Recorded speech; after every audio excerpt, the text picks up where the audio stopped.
So this afternoon we just finished bottling our honey that we had collected from our second collection of honey.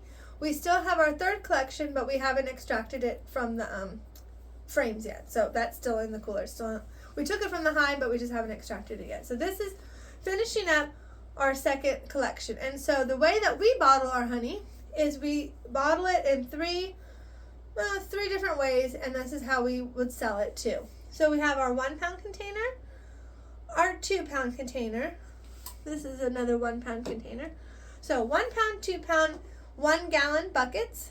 And then if people really want a lot of honey from us, we would sell it in the 5 gallon bucket, which is just your 5 gallon bucket size. So an interesting thing about honey, since I'm talking about selling, I'll say this part, is that they do not sell, you do not sell honey by volume. You sell it by weight, because they do not consider honey a liquid. They would consider it a solid. So that's why you look at this jar and you're like, 1 pound, what does that really mean? Like, that seems kind of different than what you would see like a liquid in this jar, right?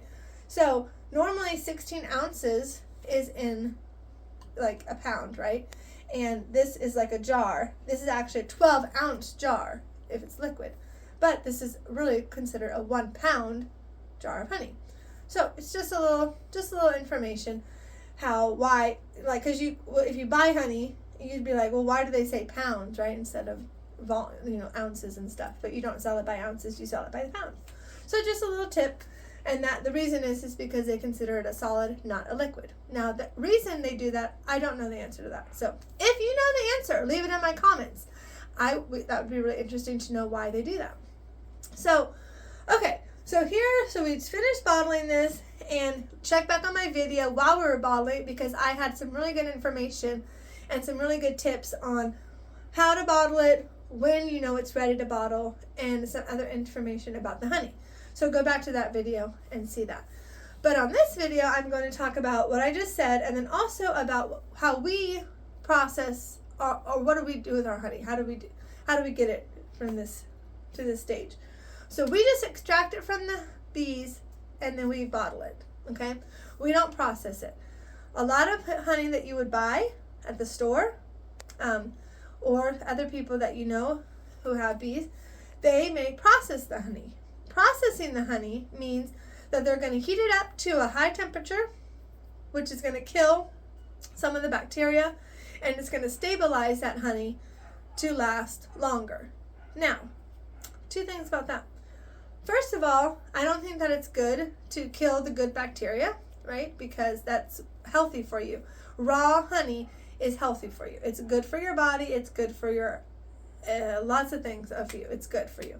So why would you want to kill the bad bacteria? And second of all, they are saying that they're stabilizing it to last longer. But natural honey will last longer already.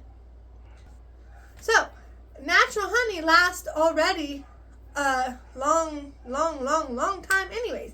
So it's kind of weird that they would say that. So now, also though, they might heat it up and process it that way to keep it from crystallizing, which was going to be my next point about crystallized honey or syrup, because we also make our own syrup here on our farm. We tap our own trees.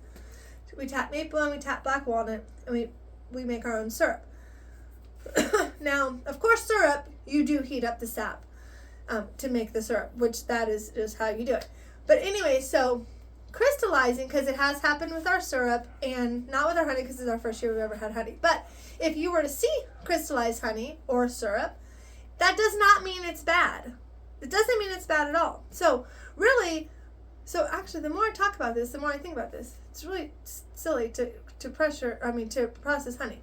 So they're processing it because they want to not let it crystallize. Even though if it's crystallized, it doesn't go bad. All you have to do is heat it up, and then the crystals will melt away and be honey again, or syrup.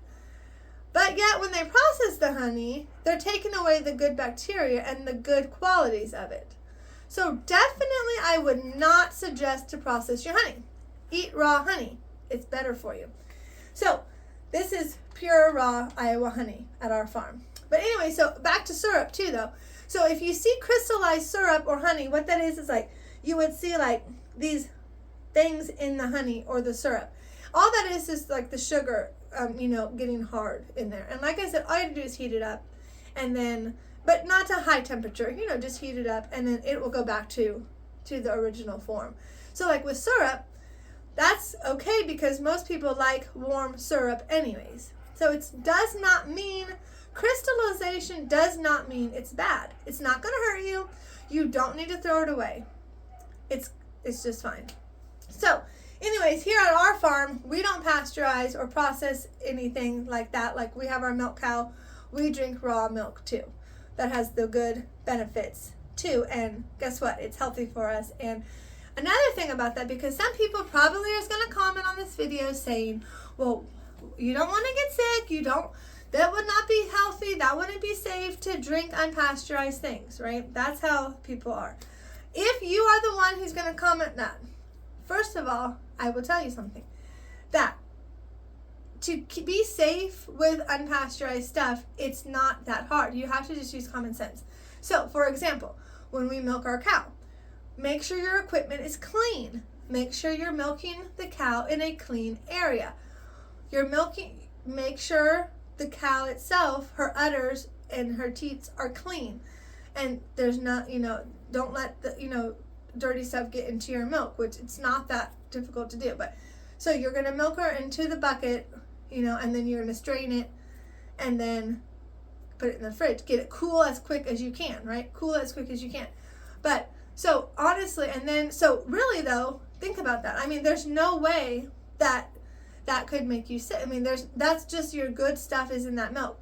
So now, of course, if you're going to be silly and you're going to let the milk get dirty, if you're going to let it set out in the hot sun after you've milked her for, while you're doing other stuff. I mean, if you're going to do stuff that doesn't make a lick of sense, then of course, yes, stuff could happen. But just use common sense. It's the same thing with the honey, right?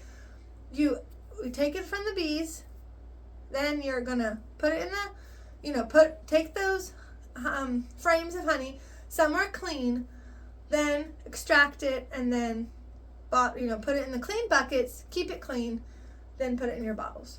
Just keep all your stuff clean. Keep your areas clean, keep your stuff clean. That is gonna help from that. So that is my 2 bits about pasteurizing. I am a little bit passionate about it. So that's how we do it on our farm. Of course, I'm not saying anything bad about people who pasteurize it or pasteurize their stuff. Don't get me wrong, that's fine. You may do whatever you feel is good for you. But if you didn't know, or if you were didn't know which way to go, I was just giving you the way we do it. And we have 3 little kids. They love our cow's milk. We've never had any problems. So, and same with the honey, right? We eat the honey. We share the honey. Tons of people love this honey, and they know that it's raw Iowa honey, and it's actually, like I said, there's a lot of benefits, a lot of benefits. So, all right, so those are my tips about our honey, and thank you for watching, and please subscribe if you like it, and thumbs up, and like I said, leave me comments if you want, but please make them nice comments, okay? Because like I said, just trying to help you guys and bless your family and bless your lives with God's love. Thank you. Bye.